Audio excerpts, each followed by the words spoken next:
Moins 10 degrés. Un vieil homme sans abri tremble, tenant une pancarte écrite à la main. 5 $ pour une chienne et ses petits. Les passants détournent le regard, comme si le silence leur coûtait moins cher que la compassion. La chienne, une berger allemand au regard d'ambre, ne supplie pas. Elle ne cherche pas à attendrir. Elle se tient simplement là, immobile et digne, protégeant ses 2 chiots d'un battement de flanc, observant chaque visage qui passe, attendant celui qui ne fuira pas. C'est finalement un ancien opérateur des forces spéciales, un Navy SEAL retiré depuis plusieurs années, qui s'arrête. Lui seul reconnaît cette loyauté blessée, cette façon de tenir bon sans un bruit, comme il l'a déjà vu autrefois en zone de guerre. Il ne les achète pas, il les emmène chez lui. Et cette simple nuit va tout changer, car la maison perdue du vieil homme n'a jamais été vraiment perdue. On la lui a volée, et la menace est plus proche que quiconque ne l'imagine. Mais avant de plonger dans cette histoire, dites-nous d'où vous nous regardez. Et n'oubliez pas d'aimer la vidéo et de vous abonner pour plus d'histoires vraies qui réchauffent le cœur. Dans ce bourg du Grand Nord, le froid semblait respirer. Moins 10 degrés, une morsure qui ne pardonnait pas. La lumière d'hiver découpait les rues en plaques aveuglantes, si éclatantes qu'elles faisaient presque mal à regarder. L'air brûlait à l'inspiration, une première fois, puis une deuxième. Ensuite, le corps comprenait ou cédait. Noah Kellan avançait dans ce froid avec la sobriété d'un homme qui avait appris depuis longtemps à ne gaspiller ni mouvement ni chaleur. À 40 ans, il avait une carrure solide, pas arrogante mais efficace, forgée par des années d'entraînement discipliné, maintenue plus par habitude que par vanité. Ses yeux bleu-gris, profonds, semblaient toujours mesurer ce qu'il regardait avant d'accepter de s'en approcher. Ses vêtements étaient ceux qu'il portait en toute occasion. Un haut camouflé ajusté, un pantalon tactique assorti, une ceinture robuste avec une petite sacoche et un étui discret. Rien pour impressionner, tout pour fonctionner. Ses bottes couleur sable craquaient sur la neige et sa montre métallique captait parfois un éclat de soleil. Il avançait au milieu du petit marché avec la discrétion d'une ombre familière, hochant vaguement la tête aux vendeurs de café qu'il saluait sans jamais acheter, ignorant les conversations qui tentaient de remplir un silence trop froid. Il savait se faire oublier. Il avait dû apprendre autrefois qu'en disparaître signifiait survivre. Il allait quitter la place lorsque quelque chose, à peine un détail, perturba le rythme précis de ses pas. Pas un bruit. L'absence d'un bruit. Noah se figea, soufflant un nuage blanc devant lui, puis tourna la tête. Là, dans un coin d'ombre où le soleil n'allait pas, un vieil homme se tenait courbé par le froid. Maigre, trop maigre, vêtements rapiécés, mains nues rougies jusqu'à la douleur. À ses pieds, la chienne, grande, solide, son pelage noir et fauve vibrant sous la lumière. Elle n'aboyait pas, ne gémissait pas.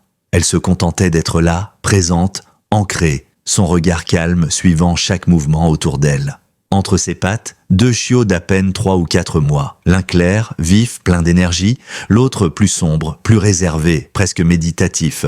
La pancarte du vieil homme tenait sous une pierre. 5 $, rien d'autre. Noah resta plus longtemps qu'il ne l'aurait voulu. Il en avait vu des situations difficiles. Ici, ailleurs, en uniforme, hors uniforme. Mais ceci, ce n'était pas du désespoir malhabile. C'était une offre, une supplique qui refusait de se formuler. Quand leurs regards se croisèrent, l'homme releva légèrement le menton, comme s'il refusait de s'effondrer. « Je cherche juste une bonne personne pour eux », dit-il d'une voix râpeuse, abîmée par le froid et la retenue. Noah baissa les yeux vers la chienne. Elle se plaça à peine devant ses petits, pas en menace mais en avertissement doux. « Je suis là ». Noah sentit quelque chose se serrer dans sa poitrine. Pas de pitié, une reconnaissance instinctive. Il sortit un billet, le posa sur le carton, puis le remit dans la main du vieil homme. « Je ne vous les achète pas, dit-il doucement. Je vous invite. Une nuit, au chaud. Demain matin, vous choisirez où aller. » Le vieil homme le fixa, surpris par une possibilité qu'il ne voulait pas espérer. La chienne observa Noah longuement, pesant silencieusement son jugement. Noah ne bougea pas, respectant son évaluation. Finalement, elle se détendit d'un souffle imperceptible. Ce n'était pas une acceptation, c'était une permission de s'approcher. « Silas Branton », murmura le vieil homme, « et elle, c'est Grace. Ils sont tout ce qui me reste. »« Noah », répondit simplement l'ancien soldat. Ils ne se serrèrent pas la main. Certains pactes n'avaient pas besoin de gestes inutiles. Ils quittèrent la place, traversant un vent qui semblait presque les suivre par curiosité. Les chiots trébuchaient parfois, Pip, le clair, tentant de dépasser tout le monde avant de s'effondrer dans une congère, tandis que Nix, le sombre, posait parfois son oreille contre le sol comme s'il entendait des choses que le monde taisait. Il n'était qu'à un pâté de maison de chez Noah quand un bruit sec déchira l'air. Un camion qui pétarada brusquement. Noah se raidit instantanément. Son souffle se bloqua. Un réflexe ancien, gravé dans la chair, né de trop de nuits où le moindre bruit signifiait danger. Il continua malgré tout à marcher, comme on avance sur un champ miné qu'on connaît par cœur. Grace, elle, s'arrêta net. Elle ne regarda pas le camion, elle regarda Noah, immobile, présente, ancrée, attendant qu'il revienne à lui, ce qu'il fit, lentement, contrôlant sa respiration jusqu'à ce que le monde retrouve sa taille normale. Ce fut seulement alors que la chienne reprit sa marche. Et Noah comprit, sans un mot, qu'elle venait de le sauver de quelque chose qu'il croyait derrière lui. Lorsqu'ils atteignirent la petite maison au bord du lac gelé, Noah resta un moment immobile devant la porte. Il n'était pas homme à croire aux signes. Il croyait aux décisions. Pourtant, il sentit que celle-ci pesait plus lourd qu'elle n'en avait l'air. Il ouvrit la porte et la chaleur les enveloppa. Une chaleur simple, silencieuse, vivante. Et sans ce geste-là, rien de ce qui allait suivre n'aurait existé. La porte se referma derrière eux avec ce son feutré qui marque moins une bienvenue qu'une frontière. À l'intérieur, la chaleur était modeste, presque timide, mais suffisante pour faire fondre la douleur qui s'était incrustée dans les os du vieil homme. Noah Kellan resta un instant à la porte, les bottes encore aux pieds, laissant le souffle régulier du chauffage remplacer le silence glacé de la rue. La maison était simple, organisée, chaque objet à sa place, comme si tout avait été pensé pour éviter le chaos. Pas de photos au mur, pas de bibelots, pas de traces visibles d'une vie partagée. C'était un espace façonné par un homme qui comptait sur l'ordre comme d'autres comptaient sur la foi. Noah retira sa veste camouflée et l'accrocha au crochet près de l'entrée. Le geste était précis, presque militaire. Puis il désigna le canapé proche du radiateur. « Vous pouvez vous asseoir là », dit-il. Sa voix était stable, contenue, celle qu'il utilisait lorsqu'il voulait garder ses émotions sous clé. Silas Branton s'assit avec une lenteur qui en disait long sur les jours qu'il avait traversés. Son corps, trop léger, semblait chercher un endroit où se poser pour la première fois depuis longtemps. Ses mains rougies par le froid tremblaient encore. Grosse, elle, ne monta pas sur le canapé. Elle se posta entre Silas et le reste de la pièce, son corps formant une barrière silencieuse mais pleine de sens. Les chiots imitèrent aussitôt son comportement. Pip fit un tour maladroit, glissant légèrement sur le sol lisse avant de se rouler contre elle, tandis que Nix se blottit contre son poitrail, sa respiration calme mais attentive. Noah observa la scène. Il nota la posture de Grace, la tension subtile dans ses muscles, la manière dont elle écoutait chaque petit son. Elle n'avait pas peur, elle évaluait. Ce n'était pas une réaction instinctive, c'était une habitude. « Je vous le redis », dit Noah tout en s'éloignant vers la cuisine. « C'est juste pour une nuit. Je ne promets rien d'autre. » Il avait besoin de tracer cette limite, de s'entendre dire qu'il ne s'engageait pas au-delà de ce moment. Les promesses avaient du poids. Et ce poids-là, il savait qu'il ne le portait plus très bien. Silas hocha la tête. « Une nuit, c'est déjà plus que ce qu'on avait, » répondit-il. Il tenta un sourire fragile. « On ne vous causera pas de soucis. On n'est pas dangereux. » Noah haussa légèrement les sourcils. « Je n'ai jamais dit ça. » Et il retourna à sa tâche. Il fit chauffer de l'eau, prépara 2 bols de soupe simple, du pain, puis revint avec 2 tasses écaillées remplies d'un thé trop léger pour vraiment réchauffer mais assez chaud pour apaiser. Silas accepta la tasse avec une gratitude silencieuse. À chaque gorgée, ses épaules semblaient descendre d'1 millimètre, comme si la chaleur remontait enfin dans son corps épuisé. Grace suivait chaque mouvement de Noah du coin de l'œil, sans agressivité mais avec vigilance, comme si elle cartographiait les intentions de cet homme qui venait d'ouvrir sa porte. Les chiots mangèrent après Silas. Pip, glouton comme un petit tambour joyeux, dévora son repas sans réfléchir. Nix, lui, mangeait lentement, comme s'il étudiait chaque bouchée. Rien qu'en observant ces 2 chiots, Noah pouvait déjà prédire quel rôle chacun jouerait dans une meute. Puis Grace se mit à manger à son tour, seulement lorsque les petits eurent fini. Elle mangeait calmement, la tête toujours légèrement levée entre 2 bouchées pour surveiller la pièce. Noah reconnut cette posture, la vigilance sans tension, la présence totale. C'est Silas qui brisa le silence le premier. Il posa sa tasse vide sur la petite table et fixa un point invisible sur le mur opposé. « J'avais une maison autrefois », dit-il doucement. « Pas grande, pas belle, mais c'était la mienne. Sa voix tremblait, non pas de faiblesse, mais du poids des souvenirs. Un voisin m'a aidé quand je suis tombé malade. Un certain Howard Greeley. Il venait avec de la soupe, proposait de gérer un peu de paperasse. J'ai eu confiance. J'aurais pas dû. Il secoua la tête lentement. Quand je m'en suis rendu compte, c'était trop tard. Les papiers avaient changé, les serrures aussi. Il releva enfin les yeux vers Noah. Il n'y avait pas de supplique, pas de demande, juste une fatigue déchirante. Je ne vous demande pas de régler ça. Je veux juste comprendre si je deviens fou ou si quelque chose de tordu est vraiment arrivé. Noah resta silencieux un moment. Il connaissait ces histoires, pas celle-là précisément. Mais les modèles, oui, des gens seuls, des gens fatigués, des gens qu'on efface morceau par morceau. Vous avez des documents? Quelque chose qui prouve votre version? Demanda-t-il finalement. Silas secoua la tête. Tout était dans la maison. Noah soupira. Je ne vais pas réparer votre vie, Silas. Je ne peux pas. Il disait la vérité. Il fallait la dire. Mais il ajouta intérieurement, peut-être que je peux au moins empêcher qu'on vous efface complètement. Il se garda bien de prononcer ces mots. Un bruit de voiture passa sur la route gelée. Immédiatement, Grace se redressa, alerte, prête à protéger. Noah sentit une pointe de tension dans sa propre poitrine, la même qui revenait parfois depuis des années. Il inspira lentement, reprenant le contrôle. Lorsqu'il retrouva son calme, Grace le regarda et se détendit aussitôt, comme si elle avait pris son pouls invisible. Le soir s'étira, silencieux et paisible.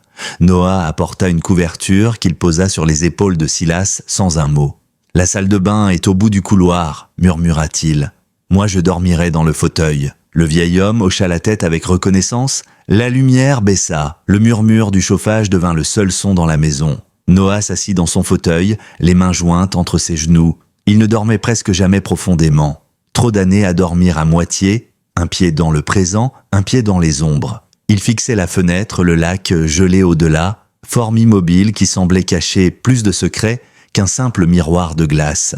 Puis, au milieu de la nuit, un bruit léger, à peine un froissement, le tira de sa veille habituelle. Grace se leva doucement, sans un son, et traversa la pièce.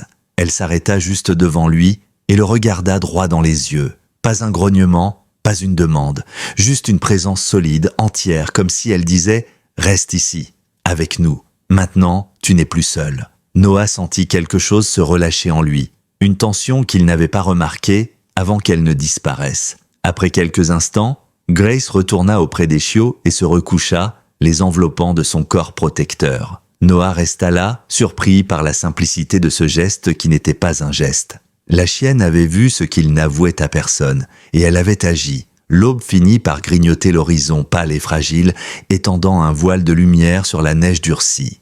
Noah se leva comme toujours avant les autres. Il resta un moment à observer le lac qui reprenait forme sous les reflets du matin. La maison, elle aussi, semblait reprendre son souffle. Derrière lui, Silas dormait enfin profondément, les mains posées sur la couverture comme un enfant blotti dans un lieu sûr. Grace, elle, ne dormait pas. Ses yeux suivaient Noah dans le reflet de la fenêtre, silencieuse, attentive. Les chiots respiraient contre elle, leur petit corps s'élevant au même rythme. Noah ne les réveilla pas. Il s'assit, patient, en attendant que le jour révèle ce qu'il devait révéler. Il ne savait pas encore ce qu'il ferait. Il savait seulement ceci. Il avait ouvert sa porte. Et certaines portes, une fois ouvertes, changent la trajectoire entière d'une vie. Le matin s'installait lentement, encore hésitant, comme si la lumière craignait de s'étendre sur un monde qui avait trop souffert du froid. Noah conduisait avec sa posture droite habituelle, les mains fermes sur le volant, les yeux scannant la route sans jamais vraiment se poser. À côté de lui, Silas Branton était emmitouflé dans son vieux parka, ses genoux serrés pour laisser de la place à Grace. La chienne était installée entre les deux sièges, sa tête baissée mais attentive, ses yeux suivant chaque mouvement du paysage. Les chiots, quant à eux, étaient à l'arrière. Pip observait la route avec un enthousiasme qui défiait le froid, tandis que Nix restait couché, le menton posé sur les pattes, vigilant à sa manière plus silencieuse. Ils roulèrent, sans parler. Noah n'avait jamais craint le silence. Silas, lui, semblait s'y réfugier pour ne pas s'effondrer. Le premier arrêt fut l'église du village, l'un des rares endroits ouverts si tôt, un lieu où les gens disaient souvent la vérité sans s'en rendre compte. L'édifice modeste en planches blanches dégageait une chaleur simple, un parfum de bois, de café réchauffé et de chandelles trop vieilles. À l'intérieur, la gardienne du lieu, une femme robuste au sourire discret, reconnut Silas avant même qu'il ne parle. Elle ne lui demanda pas pourquoi il était là. Elle demanda seulement « Vous avez mangé ? Vous avez où aller ce soir ?» Grace attendait près de la porte, sa posture calme mais alerte. Noah remarqua que les gens, sans y penser, modifiaient légèrement leur trajectoire pour ne pas la bousculer. Une présence naturelle, une sorte de cercle invisible qu'elle imposait sans violence. Silas parla ensuite à une bénévole qui tenait les archives de dons et de visites, puis à un ancien habitué de la communauté qui se souvenait l'avoir vu affaibli cet hiver-là, déjà malade, déjà vulnérable. Ils rassemblèrent des fragments, des souvenirs, des détails, rien de solide encore, mais tout pointait dans la même direction. Silas n'avait pas inventé ce qui lui était arrivé. Ils quittèrent l'église et se rendirent ensuite à la mairie. Le bâtiment était austère, avec des murs en briques qui semblaient décourager les visiteurs plutôt que les accueillir. À l'intérieur, une employée à lunettes, épaisse, naviguait entre des dossiers empilés comme des forteresses administratives. Elle tapait au clavier avec une rapidité mécanique et une neutralité presque monastique. Noah demanda les dossiers de propriété concernant la maison de Silas. La femme s'exécuta sans poser de questions, habituée à servir des vérités qu'elle ne comprenait pas toujours. Les dates apparurent à l'écran, les signatures aussi. Tout semblait propre, trop propre. Noah fronça légèrement les sourcils. Les transferts étaient rapprochés, presque trop synchrones. Les démarches finalisées un jour où, d'après Silas, il ne pouvait même pas monter un escalier. Des pénalités levées, sans justification. Et surtout, des documents signés alors qu'il était encore hospitalisé pour des complications respiratoires. Noah ne dit rien, il nota mentalement. Il connaissait ses failles. Il savait quand une histoire se tordait pour accommoder quelqu'un. Ils sortirent dans l'air glacé, et Silas serra sa tasse de café avec des doigts gourds. « Je veux juste savoir si ma mémoire est cassée, ou si...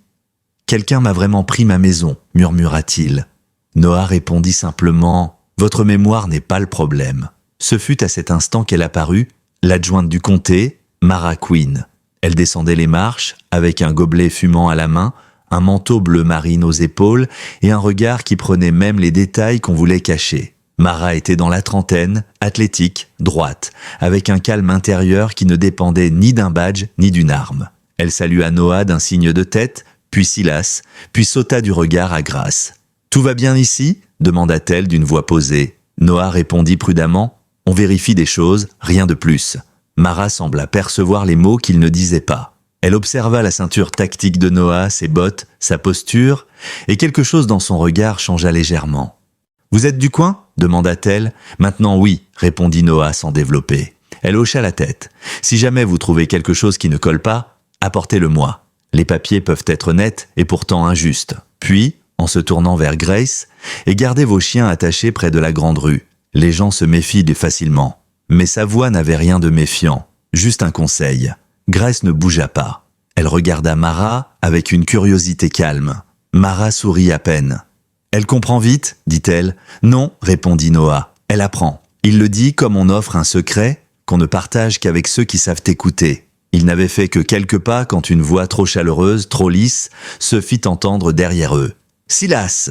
Ils se retournèrent. Howard Greeley descendait d'un SUV noir impeccablement entretenu. Grand, épaules larges, cheveux coiffés avec un soin presque théâtral et un sourire calibré pour inspirer confiance. Du moins, chez ceux qui ne savaient pas se méfier. « Je ne m'attendais pas à te voir en ville », dit-il d'un ton affable. Silas se figea. Noah sentit le changement de tension immédiatement. Grace aussi.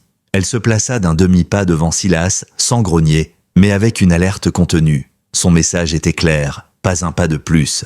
Greeley adressa un regard rapide à Noah. Un regard qui évaluait, qui jaugeait, qui cherchait à comprendre ce qu'un homme comme lui faisait là. « Un ami ?» demanda Greeley en haussant les sourcils. « Pas exactement » répondit Noah. Il ne lui offrit rien de plus. Greeley laissa échapper un petit rire qui sonnait comme un verre trop fin qu'on effleure. Vous savez, dans ces histoires de propriété, les choses semblent souvent plus compliquées qu'elles ne sont réellement.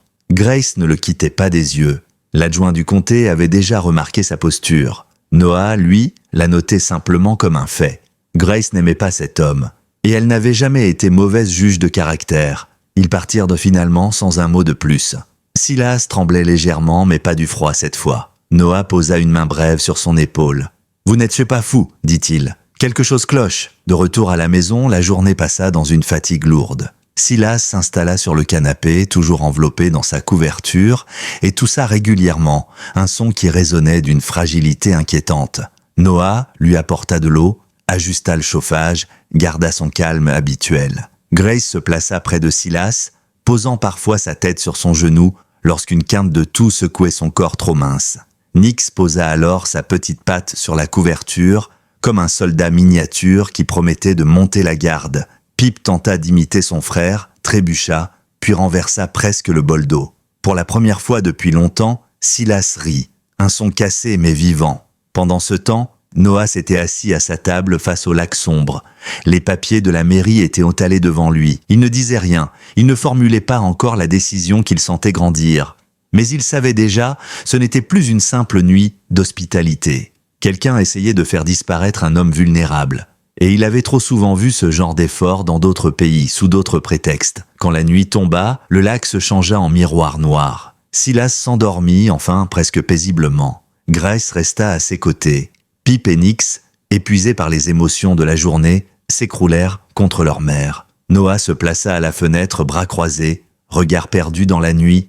Il aurait voulu rester en retrait. Il avait essayé. Mais mieux que quiconque, il savait que tourner les yeux était un choix, et qu'un mauvais homme comptait toujours dessus. La vie fut glissée sous la porte comme une menace polie.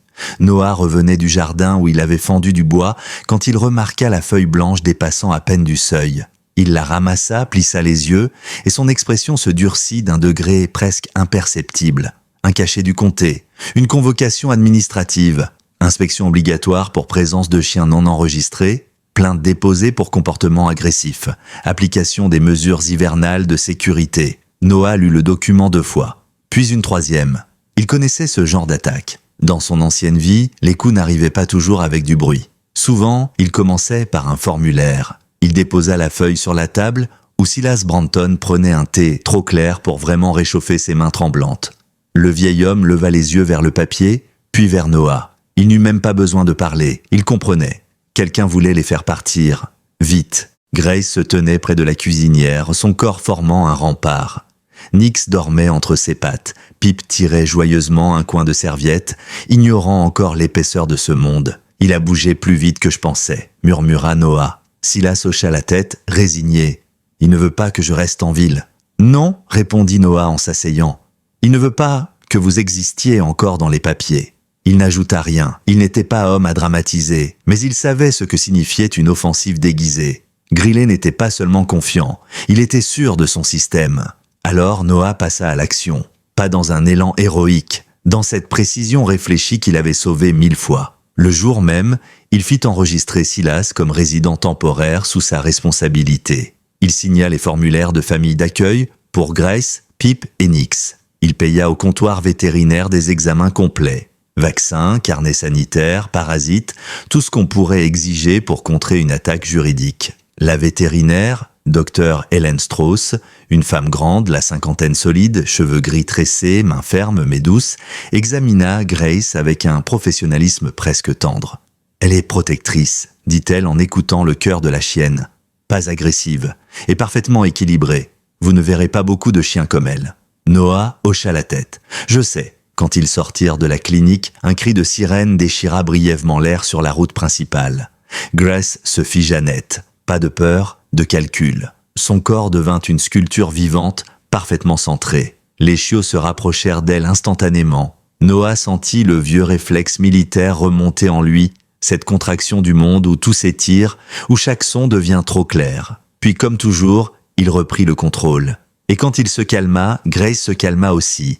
Elle avait pris son rythme respiratoire comme point d'ancrage. Une fois encore, elle lui enseignait quelque chose sans intention de le faire. Ils retournèrent ensuite au commissariat car Mara Quinn souhaitait des nouvelles. Elle les attendait devant l'entrée, veste entr'ouverte, cheveux tirés en queue basse, un dossier contre la poitrine. « Vous avez fait vite » dit-elle. « C'était nécessaire » répondit Noah. Elle observa les documents qu'il lui tendait. « Vous avez sécurisé 30 jours de répit. Après, ça dépendra de ce qu'on trouve. » Noah acquiesça. Il a peur de perdre du temps.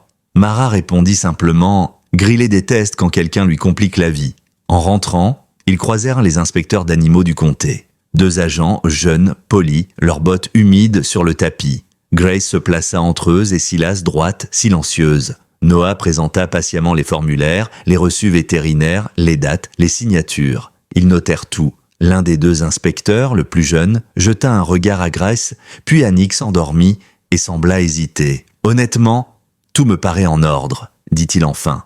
On ne peut rien faire de plus. » Noah referma la porte derrière eux. Le calme retomba, mais un calme fragile, tendu, comme un fil sur lequel on pourrait marcher sans respirer. La soirée arriva, lourde comme un manteau mouillé. Silas avait l'air plus fatigué que d'habitude. Sa toux revenait par vagues, creusant son torse déjà trop mince. Grace colla son museau contre son bras. Un geste simple, mais presque sacré. Noah réchauffa un bol de soupe, régla la température du chauffage, fit taire son inquiétude derrière son visage neutre. Les papiers étaient de nouveau étalés sur la table. Noah traçait des lignes mentales entre les dates, les transferts, les signatures. Il repérait les incohérences, les trous, les décalages. C'était un travail minutieux, presque mécanique, mais tout en lui avançait dans un seul but, reconstituer une vérité qu'on avait essayé d'écraser. Plus tard, lorsque la nuit s'imposa complètement et que la maison se réduisit à un îlot de lumière dans l'ombre du lac, un bruit rompit la tranquillité.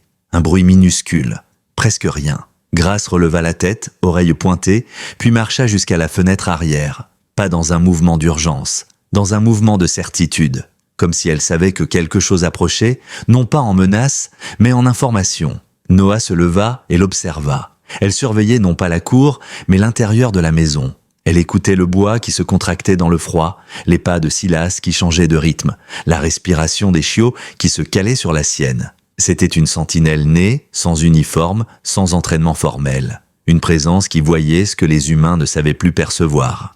Le téléphone de Noah vibra. Mara Queen. « On a trouvé quelque chose ?» dit-elle. Pas encore assez pour renverser Grillet, mais assez pour l'inquiéter. Elle inspira, puis ajouta « Pas seulement Silas. Plusieurs personnes ont perdu des propriétés dans des circonstances similaires, des signatures étranges, des dates impossibles, des notaires silencieux. » Noah sentit sa mâchoire se serrer.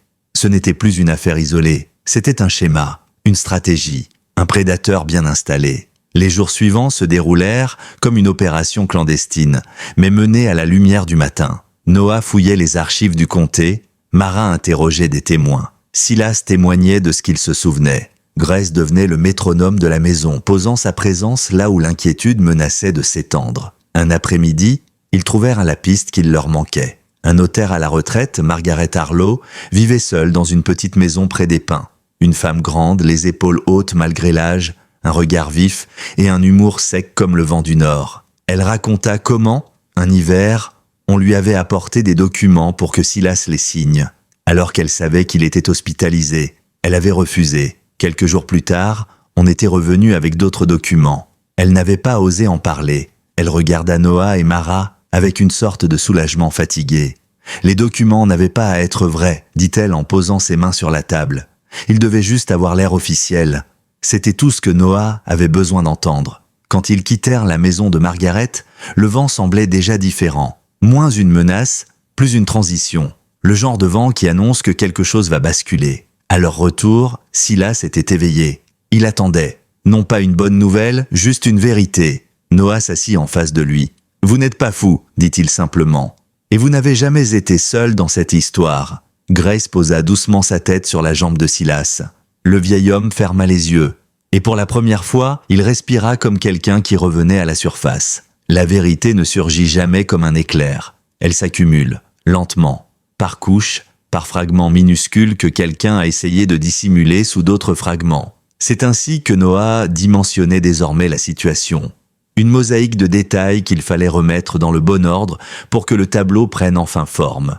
Et maintenant qu'il avait la première pièce, le témoignage de Margaret Harlow, il savait que le reste allait suivre, non sans résistance. Noah travaillait de plus en plus tard chaque soir. Il alignait les dates sur des feuilles jaunies, comparait les signatures, croisait les dossiers de propriété avec les archives fiscales. Ce n'était pas l'excitation de l'enquête qui le poussait, c'était cette sensation silencieuse, presque nerveuse, qu'il avait ressentie autrefois sur certains déploiements, celle de se retrouver devant quelque chose de plus vaste que prévu, une structure, un système, une méthode. Pendant ce temps, la maison s'adaptait à ce nouveau rythme. Silas, malgré sa fatigue persistante, reprenait un semblant de routine. Il parlait davantage. Il mangeait un peu mieux. Il commençait même à se lever avant que Noah ne le lui demande, comme si la perspective d'être reconnu, enfin, avait ravivé quelque chose en lui. Grace demeurait la sentinelle absolue. Elle circulait entre Silas et les chiots, entre la porte et la fenêtre, entre Noah et la table où s'accumulaient les preuves. Sa présence n'était jamais intrusive.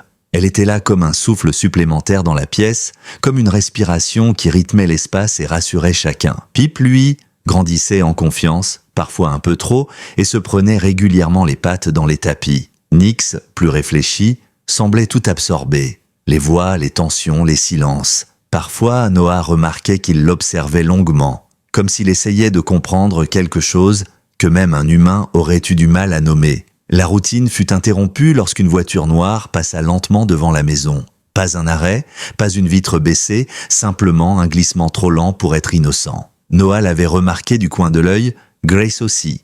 Elle s'était immédiatement redressée, le corps aligné dans une posture de vigilance maîtrisée. Elle avait suivi le véhicule du regard jusqu'à ce qu'il disparaisse derrière les arbres. Noah n'avait rien dit, mais il avait mémorisé la silhouette du pare-choc, la forme des phares, la plaque partiellement visible. Grillet ne se contentait plus de manœuvres administratives. Il observait, il jaugeait, il évaluait la résistance. Cette nuit-là, lorsque Noah se réveilla en sursaut, un de ces réveils où l'esprit percute avant le corps, Grace était déjà debout, pas tendue, pas agressive, simplement attentive. Elle s'approcha lentement, posa son museau à quelques centimètres de sa main, comme pour lui rappeler qu'il était ici, dans ce salon, pas ailleurs. Noah respira profondément et la tension se dissipa. Elle resta à ses pieds un long moment, le temps que le sommeil revienne. Au matin, Mara Quinn les rejoignit dans la cour. Elle avait l'air fatiguée mais déterminée, un dossier épais dans les bras. « J'ai quelque chose », dit-elle sans préambule.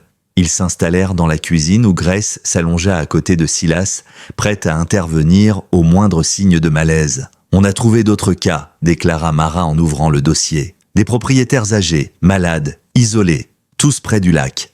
Et presque tous ont été transférés à des acheteurs liés à Grillet, directement ou indirectement. » Noah ne fut pas surpris. « Et les signatures ?» demanda-t-il. Mara soupira. Certaines notaires étaient déjà mortes, d'autres nient avoir signé. Et dans plusieurs cas, les délais légaux n'ont même pas été respectés. Elle leva les yeux vers Noah. Ce n'est plus juste une fraude individuelle, c'est un réseau. Un moyen de racheter des terres bon marché en profitant de gens vulnérables. Silas écoutait, le regard perdu dans les flammes du poêle. « Je ne veux pas récupérer ma maison pour moi, dit-il soudain. Je veux juste pas que d'autres vivent ça. » Noah hocha la tête sans détourner les yeux de Mara. « Alors on va continuer, dit-il simplement. » Ils passèrent la journée à dresser une chronologie complète. Noah notait tout méticuleusement, utilisant des codes de couleurs pour relier les éléments. Mara contactait des services du comté, la voix basse, concise, parfois sèche, lorsqu'elle se heurtait à des obstacles administratifs. Silas, lui, témoignait dans le détail, retrouvant des souvenirs qu'il croyait disparus, tandis que Nix posait parfois sa tête sur sa jambe, comme pour lui rappeler qu'il n'était plus seul à porter tout cela. Ce fut dans ce travail minutieux qu'un nom revint plusieurs fois. Jordan Rudd, un adjoint administratif responsable d'approuver les dossiers de transfert. Il apparaissait systématiquement comme intermédiaire dans les ventes douteuses. Mara serra la mâchoire en réalisant que cet homme avait probablement scellé plusieurs vies sous une simple signature. « Il ne fera pas d'erreur volontaire, dit-elle. Il sait qu'il joue un rôle clé. Il a trop à perdre. » Noah répondit calmement. « Les gens comme ça font toujours une erreur. La question c'est quand et devant qui. Le but n'était pas d'accuser sans preuve. Le but était d'empêcher Grillet de continuer. Et pour cela, il fallait construire un dossier irréprochable. La nuit tomba plus vite que d'habitude. Le vent monta en intensité, secouant les vitres avec une détermination presque agressive. Silas, de plus en plus fatigué, finit par s'assoupir sur le canapé. Grace posa sa patte sur son bras, comme pour lui rappeler qu'il pouvait dormir en paix. Noah restait devant la table, penché sur le dossier, relisant les mêmes pages encore et encore, cherchant la faille, le fil qui relierait tout. Et soudain, il le vit. Une date, une seule date, mais elle suffisait à tout faire basculer. « Mara » dit-il en l'appelant immédiatement. « Regarde ça !» Elle accourut et se pencha sur le document. Ses yeux s'élargirent. « C'est impossible » murmura-t-elle. « Ce document prétend que Grillet a signé un transfert, Le même jour où il était à un gala à Fairmount, enregistré, photographié, impossible d'être ici. Il ne pouvait pas être dans 2 endroits. Noah acquiesça. Voilà l'erreur qu'on attendait. Mara laissa échapper un souffle tremblant, un mélange de soulagement et de crainte. « Ça va le mettre en colère ?» dit-elle. « Peut-être » répondit Noah. Mais maintenant, il n'est plus le chasseur. Il savait que rien n'était gagné. Mais pour la première fois, le terrain se déplaçait. L'injustice commençait à perdre son équilibre. Grace se leva à ce moment-là comme si elle avait senti que quelque chose venait de changer. Elle marcha jusqu'à Noah, posa brièvement son museau contre son bras, puis retourna auprès de Silas. La maison entière sembla respirer d'un souffle nouveau. Le jour de l'audience arriva plus vite que Silas ne l'aurait cru. La salle municipale, où tout devait se dérouler, n'était pas impressionnante. C'était une pièce rectangulaire, aux murs beige, pâles et aux néons trop blancs. Un endroit qui semblait fait pour des débats mineurs sur des clôtures de trop hautes ou des trottoirs mal dégagés. Pas pour juger si un homme avait été dépouillé de sa vie. Noah connaissait bien ces espaces trop étroits pour la vérité. Il s'assit au fond, dos droit, main posée sur ses cuisses, observant la salle avec cette vigilance calme qui ne le quittait jamais vraiment. Silas Branton, lui, s'assit à l'avant, enveloppé dans une veste propre que Noah avait retrouvée au grenier. Le vieil homme tremblait légèrement, mais ses yeux avaient retrouvé une profondeur qu'ils avaient perdue depuis longtemps. À ses pieds, Grace s'étendit, immobile, les pattes croisées, comme si elle avait été dressée pour assister à des procédures judiciaires. Les chiots n'étaient pas autorisés à entrer, mais un bénévole de la clinique vétérinaire, un homme doux au bonnet de laine trop large, les gardait dans la camionnette à l'extérieur. Lorsque le juge entra, une femme aux cheveux d'un gris argenté, coupé court, Noah sentit le ton de la pièce changer. Elle avait ce regard calme, solide,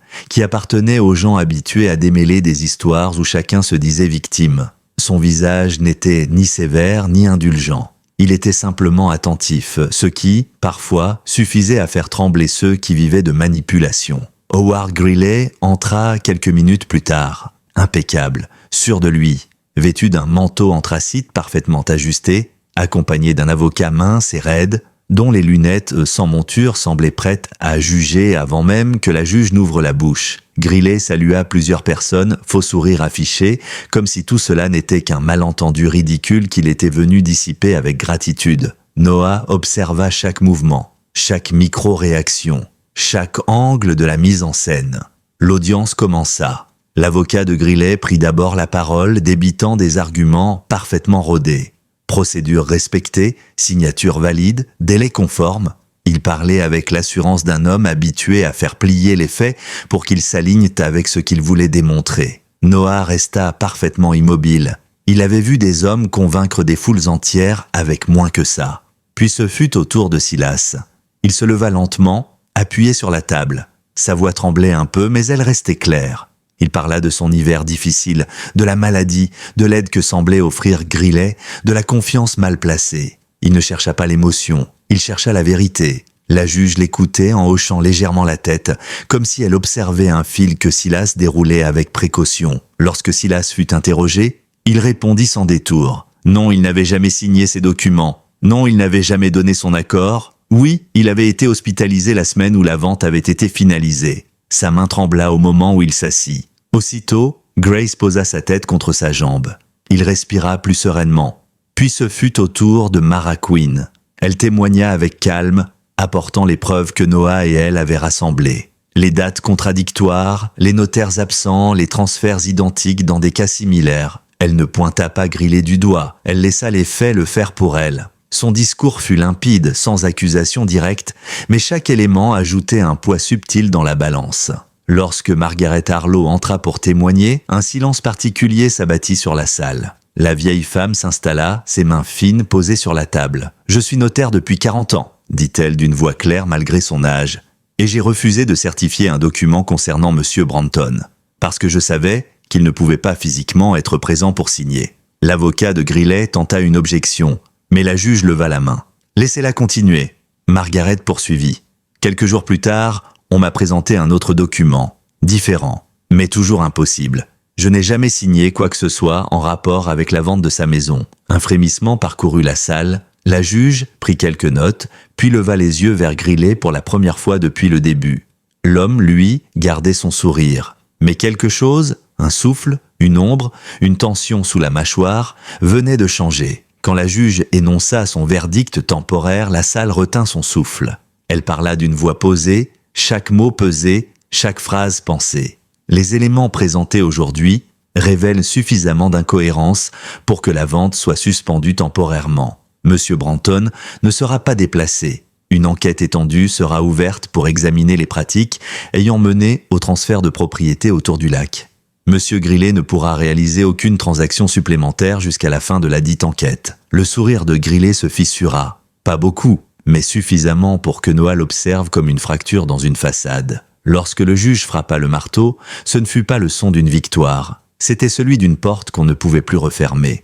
À la sortie, l'air semblait plus coupant qu'à l'aller. Silas descendit les marches avec lenteur et Grace marchait collée à lui comme une ombre loyale. Pip et Nix, dans la camionnette, jappèrent en voyant Silas approcher, ce qui tira au vieil homme un sourire qu'il croyait perdu. Un instant, Noah crut que tout se calmerait. Mais Grillet attendait en bas des marches, mains dans les poches, visage impeccablement neutre. Lorsqu'il passa près de Noah, il pencha légèrement la tête. « Vous faites une erreur », murmura-t-il. « Vous pensez que c'est une bataille ? Ce n'en est pas une, c'est une structure, et vous n'avez aucune idée de ce que vous venez de provoquer. » Noah ne répondit pas. Il n'avait pas besoin. Grace non plus. Elle s'était arrêtée net, ses yeux d'ambre fixés dans les siens. Grillet détourna les yeux le premier. Sur le chemin du retour, Silas s'endormit presque immédiatement, les chiots serrés contre lui. Noah conduisait en silence, observant le lac à travers les arbres. Le soleil baissait, projetant une lumière dorée sur la neige. Un moment calme, mais un calme qui annonçait une transition, pas une fin. La maison paraissait différente ce soir-là. Non pas plus chaude, plus vivante, comme si chaque pièce avait enfin respiré après une longue apnée. Noah servit un repas simple, Silas le mangea lentement, savourant chaque bouchée. Les chiots jouèrent un moment avant de s'écrouler l'un sur l'autre. Grace se posa près du poêle dans la zone d'ombre où elle aimait surveiller tous les angles. Noah resta longtemps devant la fenêtre, observant la nuit qui s'installait au-dessus du lac. Il n'avait pas choisi cette mission. Elle l'avait choisie, elle, par la simple présence d'un vieil homme qui refusait de disparaître, et d'une chienne qui refusait de laisser tomber ceux qu'elle avait juré de protéger. Le calme était trompeur, et Noah le savait mieux que personne, mais pour la première fois, il ne se sentait plus seul pour affronter ce qui viendrait. Le lendemain de l'audience, la neige paraissait différente, pas plus blanche, pas plus épaisse, mais plus attentive, comme si le paysage lui-même attendait ce qui allait se passer. L'air tranchant du matin vibrait d'une tension particulière, un peu semblable au silence juste avant qu'un orage éclate. Noah le sentit immédiatement. Une affaire comme celle-ci n'avait jamais une seule retombée. Lorsqu'on retire une pierre d'un mur pourri, le reste finit toujours par trembler. Pourtant, la maison, elle, respirait mieux. Silas s'était levé tôt, étonnamment stable, presque fier, comme si on lui avait rendu une partie de lui-même qu'il croyait perdue à jamais. Il fit infuser du thé, un thé faible certes, mais un geste humain volontaire, un geste qui disait « Je suis encore ici ». Grace l'observait, assise près de la table, la posture sereine d'une chienne qui avait enfin retrouvé un terrain qu'elle reconnaissait.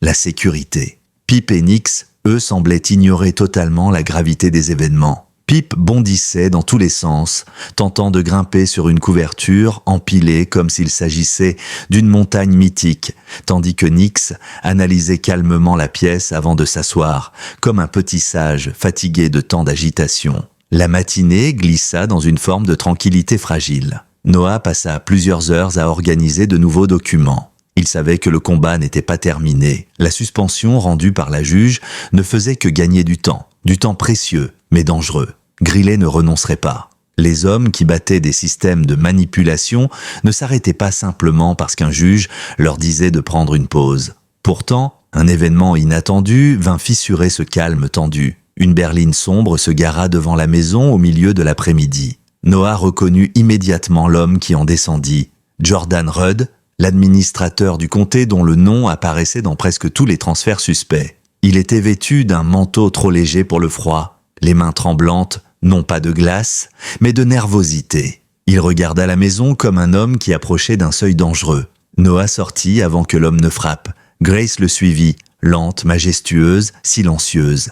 Pas menaçante, simplement présente. « Monsieur Kellan » demanda Rudd, la voix cassée. « Oui » Rudd avala sa salive. Je voudrais vous parler, seul. Noah resta impassible. Tout ce que vous pouvez dire, vous pouvez le dire ici. Rudd jeta un regard inquiet en direction de la fenêtre où Silas observait et un autre vers Grace qui ne le quittait pas des yeux. J'ai rien contre cet homme, balbutia Rudd. Je voulais juste garder mon emploi. Grillet dit toujours que c'est juste de la paperasse, que personne ne souffre vraiment. Et puis, quand j'ai vu ce qui s'est passé à l'audience, il inspira, sa voix tremblant plus fort. J'ai réalisé que je m'étais rendu complice de quelque chose de plus sombre que ce que je voulais croire. Noah croisa les bras, silencieux. Il attendait la vérité, pas les justifications. Grillet n'agit pas seul, finit par lâcher Rudd. Il a 2 hommes qui travaillent pour lui. Ils vont intimider les propriétaires, falsifier des documents, parfois même les conduire eux-mêmes à signer quand ils sont malades ou désorientés. Je ne peux plus couvrir ça. Grace fit un pas en avant, non pour menacer, mais pour sentir l'hésitation de l'homme. Noah posa finalement une question. « Pourquoi maintenant ?» Rudd répondit sans réfléchir. « Parce qu'il a dit que vous deviez être neutralisé, qu'il allait reprendre le contrôle du récit. Et parce que je sais comment il agit quand il est contrarié. Il va frapper quelque part où ça fait mal. Et pas nécessairement vous. » Noah sentit un frisson parcourir son échine. Pas de peur, mais de reconnaissance. Il connaissait ce genre de tempérament. Grillet n'était pas un homme impulsif. Il était calculateur, et il choisirait la cible la plus vulnérable. Il pensa immédiatement à Silas, et à Grace, et au chiot. « Qu'est-ce que vous attendez de moi ?» demanda Noah. Rudd secoua la tête. « Je veux juste sortir de ça vivant, et que vous utilisiez ce que je sais pour l'arrêter. » Noah resta immobile un long moment, puis finit par dire « Entrez ». Rudd sembla surpris. « Vous avez froid ?» ajouta Noah. Une fois à l'intérieur, la maison devint soudain un lieu d'aveu. Rudd releva les manches de ses vêtements, dévoilant un stress nerveux évident.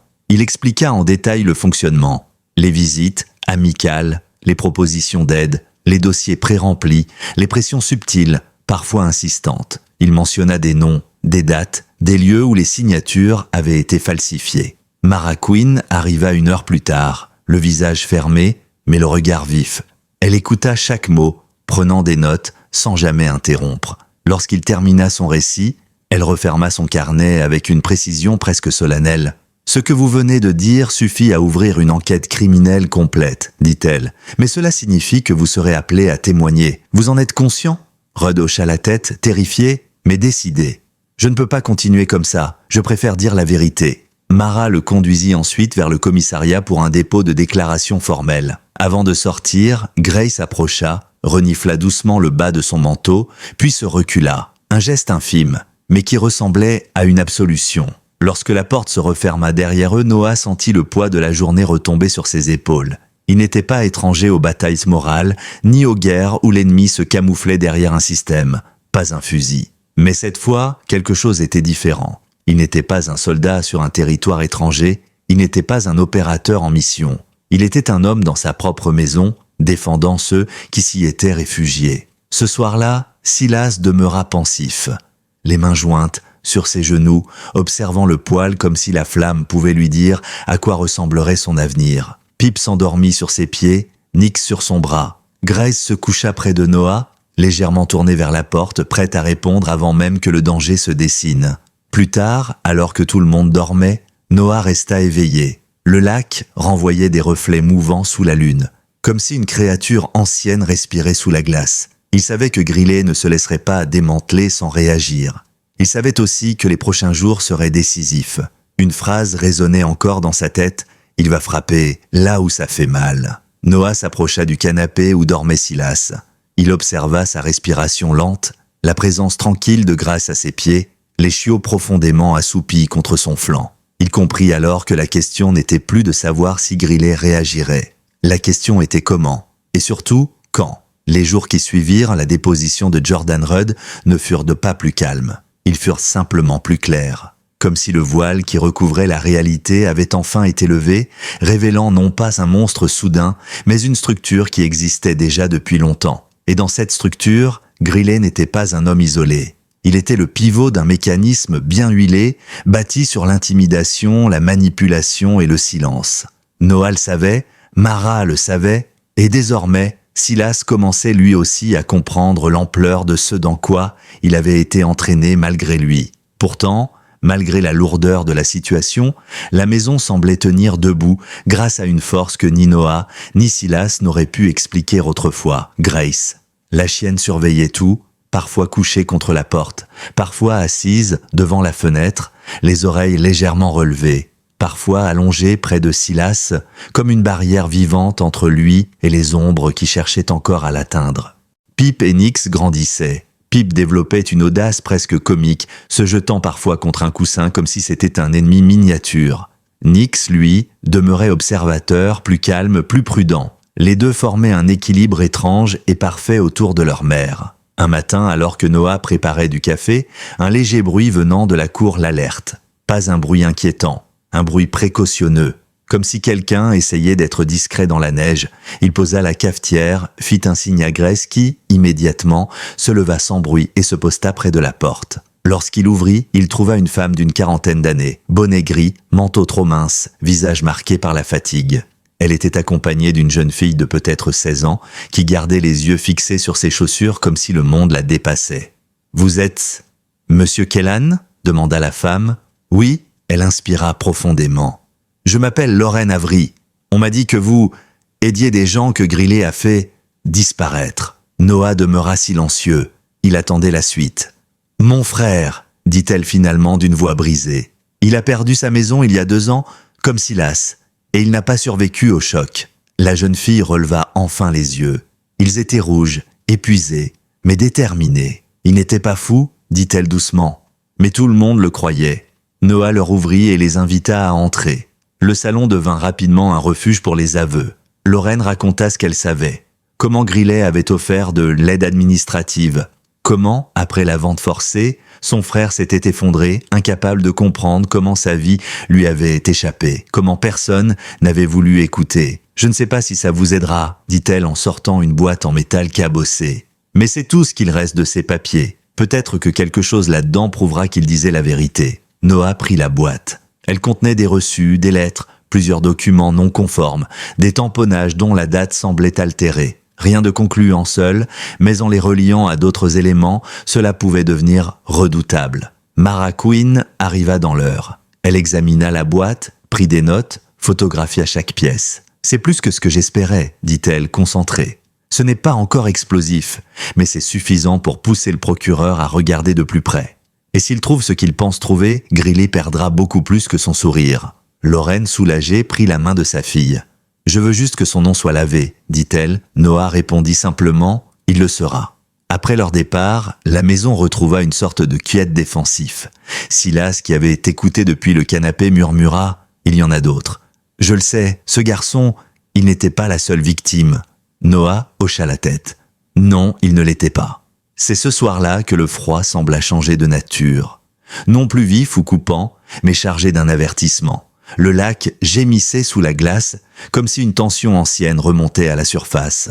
Noah sentit l'ancien réflexe militaire remonter en lui. Pas une peur, une préparation instinctive. Et il avait raison. Peu après minuit, alors que la maison dormait, un projecteur de voiture traversa les rideaux. Pas un arrêt accidentel, pas un voisin. Une lumière lente, calculée, qui balaya la façade avant de disparaître. Grace se leva immédiatement. Elle s'approcha de Noah, qui était déjà debout. Ses oreilles étaient droites, mais sa queue basse, signe qu'elle évaluait une menace réelle. Noah posa une main sur son flanc, pas pour la calmer, mais pour se synchroniser avec elle. Ils attendirent, écoutèrent, aucun bruit, aucun moteur, rien. Pourtant, la menace restait suspendue dans l'air, comme une respiration retenue trop longtemps. Le lendemain, Noah trouva des traces de pneus près de l'entrée. Pas les leurs, ni celles de Mara, ni celles de Lorraine. Un modèle distinct, des traces profondes, signes de pneus hiver haut de gamme, un véhicule cher, un message silencieux. Silas blêmit en les voyant. « Il sait où vous vivez ?» murmura-t-il. Noah répondit calmement. « Il savait déjà, maintenant il veut que je le sache aussi. » Mara arriva quelques heures plus tard. Elle observa les traces, prit des photos. « Ça ne ressemble pas à une visite discrète, » dit-elle. « C'est fait pour provoquer, » répondit Noah. Mara acquiesça. « Attention à vous, il va essayer de vous pousser à faire un faux pas, ou à vous mettre en défaut. Il n'a plus le luxe d'attendre que tout se tasse. » Ce soir-là, Noah resta plus longtemps que d'habitude sur le porche. Il observait le lac, les arbres immobiles, les reflets bleutés du crépuscule. Grace s'assit près de lui, la tête légèrement inclinée. Elle semblait lire son inquiétude comme une carte ouverte. « Je n'ai jamais voulu que cette maison devienne un champ de bataille », murmura Noah. Grace se pencha contre sa jambe. Un geste discret, un geste qui disait « Tu n'es pas seul ». Le lendemain matin, Silas surprit Noah en prononçant 7 mots simples mais décisifs. « Je ne veux plus vivre seul non plus », c'était dit doucement. Pas comme une demande, comme une évidence. Noah resta silencieux, mais l'expression de son visage changea. Un poids qu'il portait s'allégeait enfin. Avec l'aide de Mara et de quelques voisins, ils commencèrent à organiser ce qui allait devenir, malgré eux, un point de ralliement. Les gens du village passaient de plus en plus souvent. Certains déposaient du pain, d'autres du bois, d'autres encore demandaient discrètement « Vous pensez que ma tante, mon mari, pourrait aussi avoir été victime ?» La maison n'était plus seulement un abri.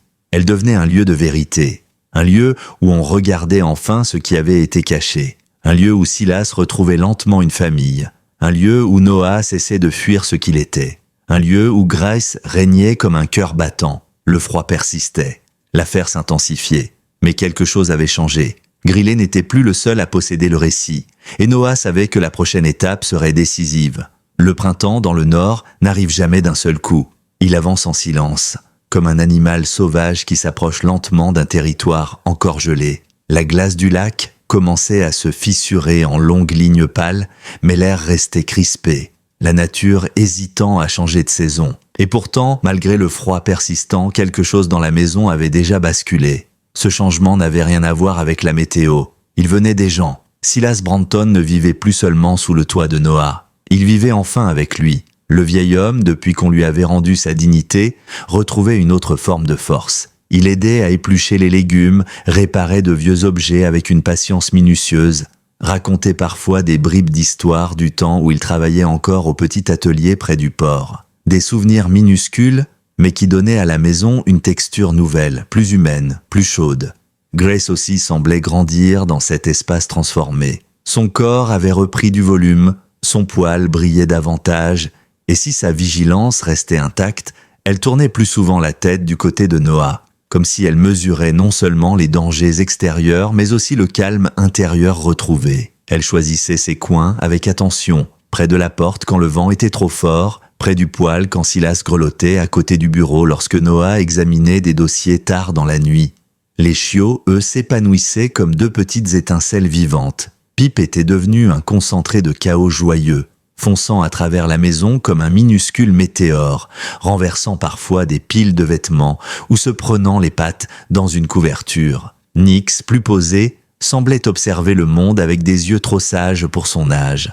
Mais lorsqu'il jouait, il se révélait étonnamment rusé, comme s'il anticipait chaque mouvement de Pip avant même que celui-ci n'ait une idée. Et puis, il y avait les visiteurs. Le nom de Silas avait voyagé, porté par des murmures discrets dans les rues du bourg, puis dans les commerces, puis au bureau de poste. Bientôt, d'autres personnes frappèrent à la porte, certains avec des questions, d'autres avec des souvenirs, d'autres encore avec des peurs. La maison devint, sans que Noah ne l'ait jamais voulu, une sorte de point d'appui pour tous ceux qui avaient été touchés, de près ou de loin, par les manœuvres de Grillet. Une femme dont la sœur avait perdu sa ferme. Un homme qui avait signé un papier qu'il ne comprenait pas. Une voisine qui avait vu des choses mais n'avait jamais osé parler. Un employé du comté qui avait quitté son poste après des ordres qu'il trouvait douteux. Chacun repartait avec un peu de vérité en plus et un peu de peur en moins. Noah ne leur promettait rien. Il les écoutait, il notait. Il rangeait mentalement chaque information dans un coin de son esprit. Et Mara Queen, désormais presque toujours présente, utilisait tout ce qu'elle pouvait dans son enquête. Mais cette effervescence finit par attirer l'attention de celui qui n'aimait pas que le monde change sans lui, Howard Grillet. Car, si beaucoup doutaient de lui désormais, il n'avait rien perdu de son influence.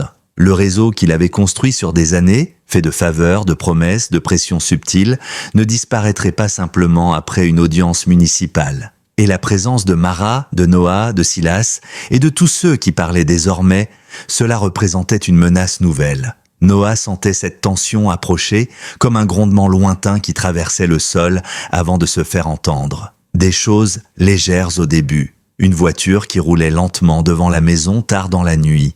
Des papiers déposés dans la boîte aux lettres qui parlaient de risque d'occupation illégale. Un voisin discret qui leur confia que des hommes en manteau sombre posaient des questions sur Noah en ville. Un soir, alors qu'il observait les reflets gris-argent du lac depuis le porche, Noah sentit une présence à ses côtés. Grace vint s'asseoir, posant son flanc contre sa jambe.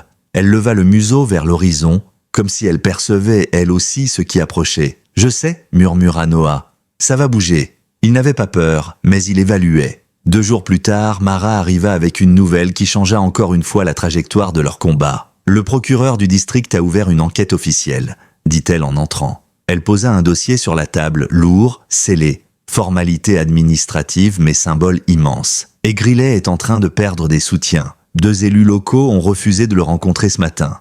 Quelqu'un a parlé, peut-être Rudd, peut-être un autre. Silas, assis dans le fauteuil, souffla un léger « enfin », presque incrédule. « Ce n'est pas fini », ajouta Mara en s'asseyant. Mais c'est la première fois qu'il y a une fissure dans son armure. Il ne lui reste plus qu'une option, la réaction. Et elle avait raison, il réagit. Pas en entrant dans la maison, pas en menaçant, pas en criant. Grillet n'était pas ce type d'homme-là.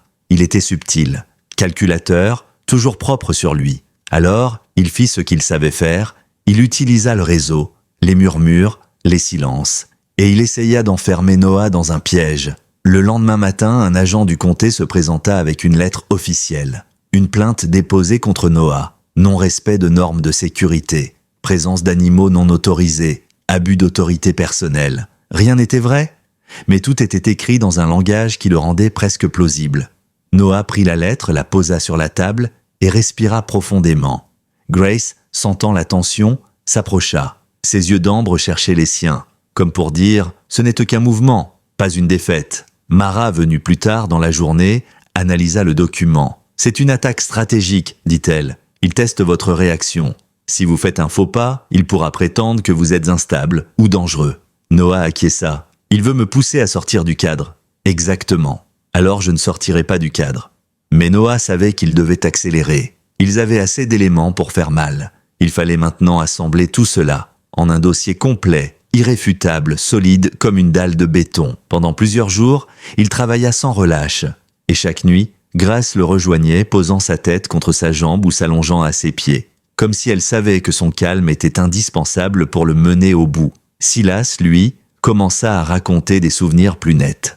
La lumière de l'espoir avait cette capacité étrange de révéler des détails oubliés. Les rires, les couleurs, les dates, les papiers qu'il avait signés autrefois pour toute autre chose, des petites pièces qui, mises bout à bout, complétaient le puzzle. Mais ce fut un soir, alors que le soleil se couchait derrière les pins, que le tournant tant attendu arriva. Un homme âgé, en manteau de laine, frappa à la porte. Ses yeux craintifs disaient qu'il n'était pas venu par hasard. « Je m'appelle Calvin Hewitt », dit-il en entrant, « et j'ai quelque chose que je n'aurais pas dû garder. Mais il est temps. » Dans sa main, un vieil agenda, avec des notes, des rendez-vous, des noms, des dates, et au milieu, plusieurs mentions codées qui liaient directement Grillet à des signatures frauduleuses. Lorsque Noah ouvrit l'agenda, il sut que c'était la pièce qui l'attendait. La pièce qui ferait tomber le masque, la pièce qui, enfin, rendrait justice à Silas. L'agenda de Calvin Hewitt n'était pas un simple carnet, c'était une clé, une carte. Un puzzle déjà presque résolu. Les pages, jaunies et griffonnées d'une écriture hésitante, retraçaient des années de rendez-vous secrets, de visites discrètes, de manipulations à peine voilées. Calvin tremblait légèrement en observant Noah en tourner les pages, mais un soulagement profond se lisait dans ses yeux. « Je ne pouvais rien dire », murmura-t-il. « Pas avant, j'avais trop peur de lui. Mais maintenant que les autres parlent, je veux faire ma part. » Noah hocha la tête avec gratitude. « Vous venez de faire plus que votre part. » Mara Quinn arriva quelques minutes plus tard, alertée par un appel de Silas.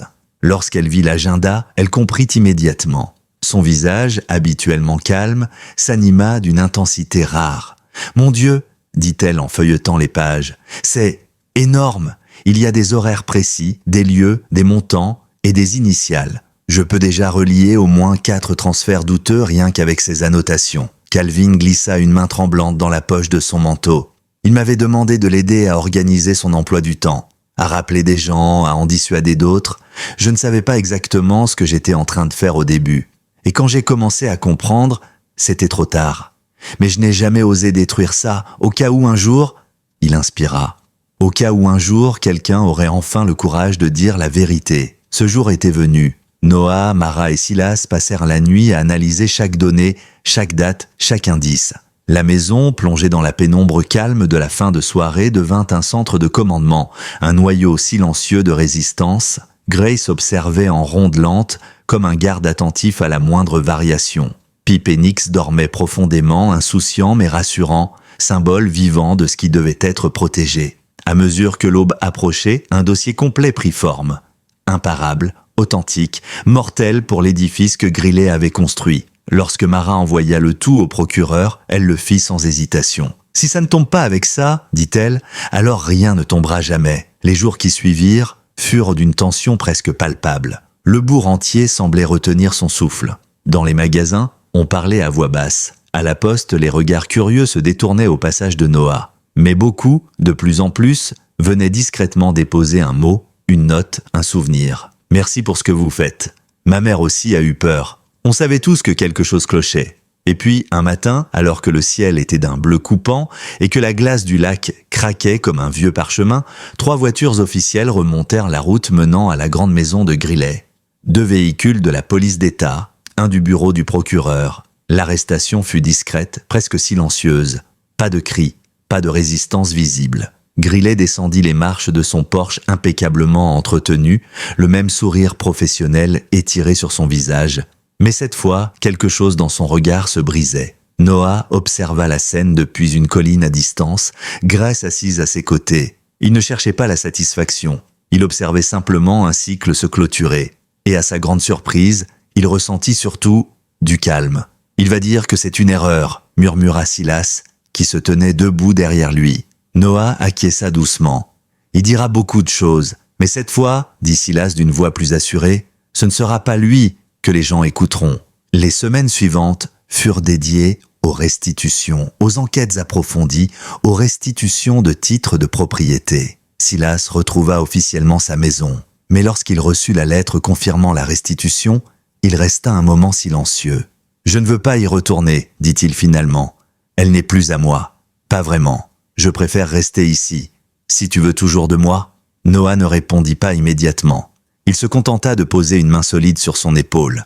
C'était plus que suffisant. Silas sourit, un sourire plein, lumineux, le premier que Noah lui voyait depuis leur rencontre. La maison évolua naturellement.